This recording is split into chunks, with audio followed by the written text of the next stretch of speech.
Gabrielle Chanel disait « Une femme qui se coupe les cheveux, c'est une femme qui s'apprête à changer de vie ».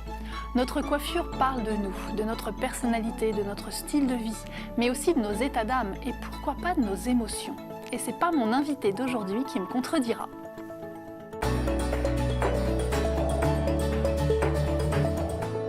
Bonjour Benoît. Bonjour Laure. Benoît Huguenin. Merci d'être là parce que vous êtes très occupé. C'était avec plaisir. Vous êtes très occupé parce que vous êtes coiffeur. C'est vous qui avez créé, qui gérez le salon Morphologisme à La Roche-sur-Yon. C'est un salon de beauté. Oui, c'est plus large que la coiffure. Vous êtes formateur en morphopsychologie ou en psychomorphologie. En psychomorphologie. Ouais. Et puis, vous êtes praticien en coupe vibratoire résonance. Oui, c'est ça. Alors, est-ce que vous avez inventé le concept ou Oui, tout à fait. D'accord. Donc, on n'aura pas le temps de parler de tout. Je vous ai fait venir particulièrement justement pour que vous nous parliez de cette coupe vibratoire résonance qui a attiré mon attention et où je me dis que ça a l'air super. Quand on regarde le site, ça a l'air top.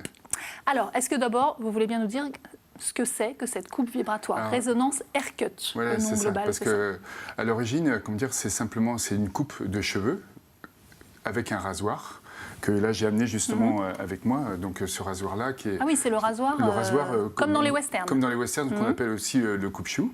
À l'origine, c'est ça. Et j'ai appris ça il y a une dizaine d'années avec monsieur Rémi Portrait pour la coupe énergétique. Et on fait vibrer le cheveu avec ce rasoir et ça stimule le cheveu.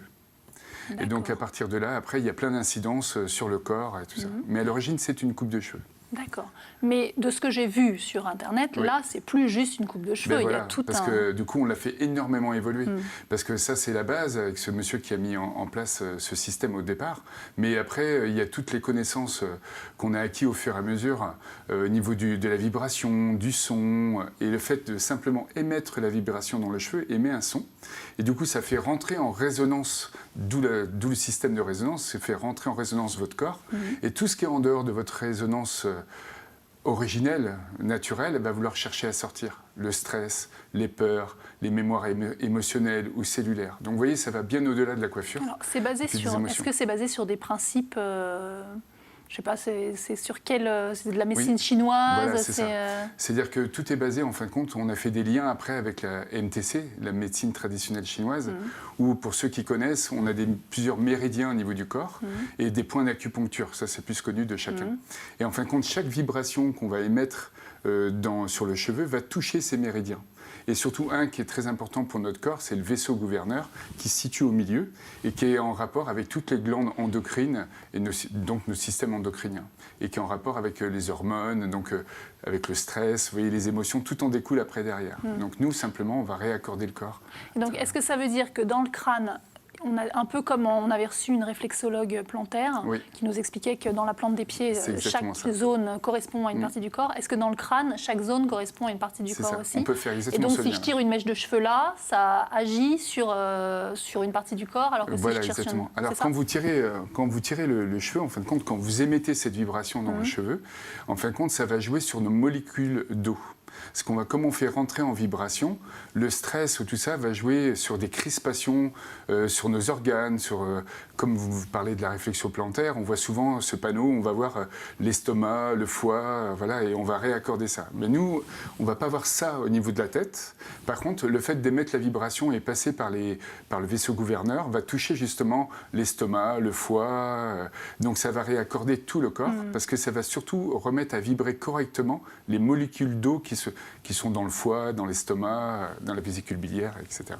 Comment ça se passe une séance de coupe vibratoire résonance? Alors, bonne question. Parce que ça, souvent, on nous pose la question parce que c'est quelque chose qui est très particulier et qui est difficile, en fin de compte, à expliquer. Donc, au départ, on va se servir du test de résonance. C'est-à-dire, je vais vous faire écouter des sons. Il y a 24 notes qui correspondent à 24 points du vaisseau gouverneur, donc ce fameux méridien que je vous parlais tout à l'heure, et du coup, qui sont rattachés à 24 émotions. Donc, je vais vous faire écouter ces sons. Et là, je vais être à côté de vous. Vous allez soit vocaliser, c'est-à-dire, vous voyez, comme ça. Répétez le son que vous entendez. Et du coup, moi, en étant à côté, je vais entendre si votre timbre de voix, s'il y a des vibrations, s'il y a de la tension, ou si, des fois, j'ai une cliente que j'ai eue hier, où dès le premier son, elle n'a pas pu aller plus loin, parce qu'il y a eu un blocage d'entrée de jeu. Et grâce à cette carte corporelle des sons, après, dans la deuxième phase, on va ce qu'on appelle décoder. Où sont les blocages émotionnels? Donc, et après, à partir de là, c'est là où on passe sur la troisième phase, qui est le réaccordage, où je vais utiliser mon fameux rasoir pour émettre les vibrations. Et vous allez entendre une musique aussi qui est spécifique par rapport à votre point de blocage et qui va réaccorder votre corps par système de résonance. Et donc ça, c'est vous qui l'avez inventé? Oui, tout à fait, oui. Mais d'où vous sortez tout ça? Vous mais êtes en fin de compte, c'est un lien. Alors, j'ai un associé qui est un ami depuis plus d'une dizaine d'années. Maintenant, on travaille énormément, même avec la morphologie, avec tout ça, parce qu'on avait créé aussi un logiciel de morpho, parce que le corps, tout ça, c'est que de la vibration. On est envahi de vibrations. Donc du coup, avec mon ami, on a mis au point ce système en couplant donc la MTC, la médecine chinoise, la médecine ayurvédique. Et le fait de tout coupler ça, on s'est rendu compte que tout avait un lien. Et surtout que la vibration, parce que lui, il travaille aussi dans le son et il est musicothérapeute. Donc tout ce qui est, tous les notes, tout ça avait un lien avec nos émotions. Donc du coup, on a fait ce lien avec tout ça. Et d'où est venue la méthode résonance. D'accord. Donc vous avez écrit un livre que vous avez apporté. Est-ce que vous voulez bien sûr, montrez-le comme ça? Voilà, comme ça. Donc, réaccorder votre corps, comme si on était un instrument de musique en fait. C'est exactement ça. C'est ce que je voulais terminer, c'est que le fait après d'avoir cherché la dissonance, voir où sont vos blocages émotionnels, mais il faut que vous imaginiez un piano. C'est-à-dire qu'après, c'est comme si vous aviez une note ou une corde qui était désaccordée, mais il faut le réaccorder. Donc la méthode résonance va nous chercher à réaccorder votre piano, votre instrument intérieur, pour que vous puissiez être complètement libre de vos émotions et que vous ne portiez pas en vous ces tensions. Parce que souvent, on comprend beaucoup de choses intellectuellement, mais on oublie que notre corps, en fin de compte, c'est une vraie clé USB et qu'elle enregistre tout. Et que le fait d'aller chercher où sont nos blocages émotionnels fait que ça nous libère totalement. Surtout qu'on porte en nous quand même 7 générations de mémoire cellulaire. Et c'est aussi la médecine chinoise qui nous l'indique, autant du côté de votre mère que du côté de votre père, par exemple. Oui, mais en plus, dans la médecine chinoise, mais même maintenant dans la psychologie française traditionnelle, on parle beaucoup de psychologie transgénérationnelle. Exactement. Ouais. C'est pour ça qu'avoir conscience que tout ça, on le porte en soi, est déjà très intéressant parce que tout ne nous appartient pas. Donc on se met moins la pression quand même. Alors qui vient vous voir? Qui fait ça? En fin de compte, ça touche vraiment tout type de personnes. Au tout début, quand on a mis ça en place, on touchait des gens qui étaient initiés, qui avaient ces connaissances-là et qui osaient. Et aujourd'hui, le bouche à oreille... Il y a un côté un peu perché quand même. Hein. Oui, tout à fait, je suis d'accord. Et d'ailleurs, je suis très heureux de pouvoir en parler avec vous. Et merci Laure de me permettre d'en parler parce que c'est quelque chose qui est tellement pas évident. C'est tellement déconnecté comment dire, de ce qu'on vit aussi même dans notre pays, tout simplement, parce qu'on n'a pas cette éducation-là. Je vois les Suisses ou même la Russie a beaucoup évolué dans ce domaine et ils ont fait énormément de recherches sur la mémoire de l'eau, comment dire, et même nous, dans nos chercheurs, c'est comme Jacques Benveniste, qui est un chercheur français sur la mémoire de l'eau, mais grâce à lui, on a pu avoir une indication, il nous a fait une cartographie de l'eau avec les émotions. Et donc les Russes aussi... Donc vous vous êtes basé sur cette cartographie-là? Sur toutes ces recherches-là. Comme Luc Montagnier, dernièrement, qui a fait une émission aussi sur par les nouveaux médicaments liés au son et à la vibration. Donc vous voyez, tout ça, c'est tout nouveau pour nous. Et c'est pour ça que c'est un peu comme être avant-gardiste. On nous prend toujours pour des perchés au départ, puis après on se fond dans la masse. C'est pour ça qu'il faut tester, il faut aller tester. C'est le genre, non mais c'est vrai, c'est le genre de truc qu'il faut expérimenter. En fait, je pense qu'il faut au moins le faire une fois pour se rendre compte ce qui se provoque dans notre corps. Et on peut être vraiment très surpris. Alors justement, c'était une question que j'avais. Est-ce que pour sentir les effets, il faut le faire plusieurs fois ou en une fois déjà Alors déjà, une chose, comment dire, dans la physiologie, dès la première fois, alors il y a 2 grands axes. Il y a les esthéticiennes qui peuvent le faire à travers des massages du corps pour débloquer aussi les tensions énergétiques et émotionnelles. Mais nous, dans le métier, on va le faire par les cheveux. Donc déjà, on a un effet qui est juste extraordinaire sur le cheveu, c'est que le cheveu, il est tout de suite plus gros, plus fort, plus brillant. Donc dès la première coupe. Dès la première coupe. Hein. Et ça, c'est là où c'est génial pour nous, parce que la personne, je leur demande de toucher leurs cheveux avant et de les toucher après, pour qu'elles se rendent compte tout de suite qu'il y a quelque chose qui se joue dans le physique et dans la matière. Et pour des personnes comme moi, par exemple, qui a été traumatisée par ma chute de cheveux, eh bien, si j'avais pas connu ça quelque part, je serais comme mon père aujourd'hui, où il n'aurait plus du tout de cheveux, parce que moi, c'est purement génétique. Mais dans les cas de chute de cheveux, c'est 100% naturel.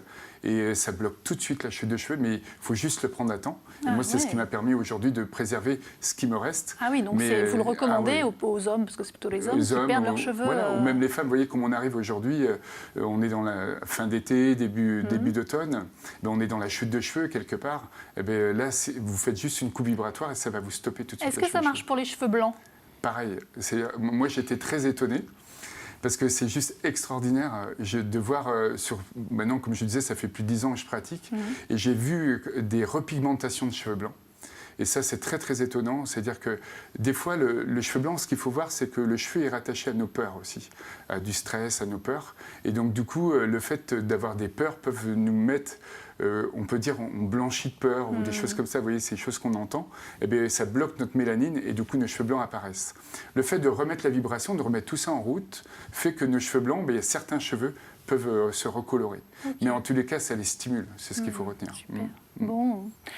On va être obligé de s'arrêter parce que c'est déjà la fin de l'émission, mais pas tout à fait, parce que nous avons notre séance d'hypnose avec Amélie Brossard. À tout de suite.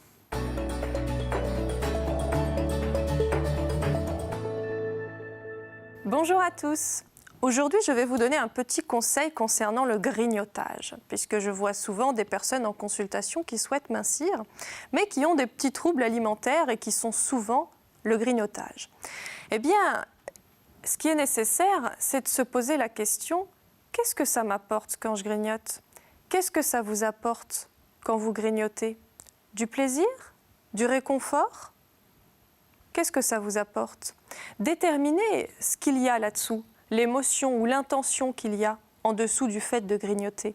Et puis, réfléchissez à comment est-ce que dans votre vie, vous allez pouvoir vous apporter ça d'une autre manière. Remplacez ce grignotage par autre chose qui vous apportera le même plaisir ou le même petit réconfort.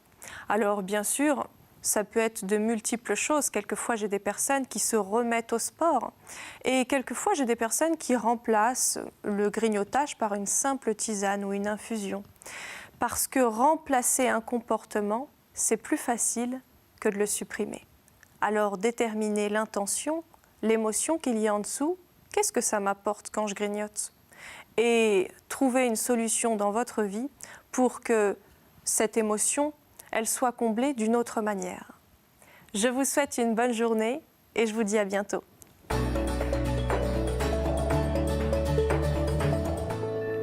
Merci beaucoup Amélie. Alors on va être obligé de conclure. On aurait pu en parler pendant des heures quand on est passionné. Il y a juste une chose qui est très importante, c'est votre actualité. Donc vous êtes formateur, vous, dans ces coupes vibratoires Résonance. Parce qu'on a une école qui s'appelle donc Résonance Éducation. Et donc nous formons des professionnels autant dans la coiffure, des esthéticiennes et aussi des thérapeutes. Parce que notre méthode, en fin de compte, peut s'utiliser en amont de tout ce que vous faites en technique. Paramédicale, voilà, tout ça. Et donc là, vous faites votre premier congrès au Canada. Oui, ça y est, nos amis canadiens nous ont invités à venir. Super. Et on a créé le premier congrès des coiffures naturelles, où là, avec l'envolée des couleurs, donc Nathalie Sisto, on va travailler, parce qu'elle travaille aussi avec des plantes en ayurvédique, et donc on s'associe tous les deux pour amener un bout de France là-bas au Canada. Belle reconnaissance quand même de s'exporter dans un autre continent. Bon, je dis merci à la vie, parce que franchement, et puis merci de m'avoir invité à cette émission.